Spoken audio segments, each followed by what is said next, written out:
الكرة تعود إلى ركلة ركنية لصالح بوهلام. أمامي هذه الكرة، هنا المحاولة، جول أول لصالح نادي بوهلام. خطف الكرة بشكل مثالي، توغل بين الجميع وأحرز كرة في غاية الصعوبة تماما.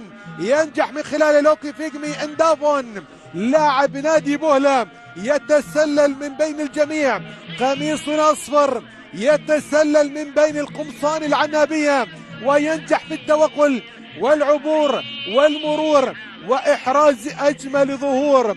هنا لوكي فيجمي لاعب نادي بوهلام في ركلة ركنية غاب من خلالها دفاع نادي الرستاق. لاحظ مع الكرة، لاحظ لوكي فيجمي من بين الجميع يتسلل وكأنها مررت له بالرأس ويجد المتابعة بشكل مثالي، وبالتالي كرة مثالية أعدت من جانب الدفاع وأرسلت إلى فيجمي. والله هذه كأنما كانت تهيئة، كأنما كانت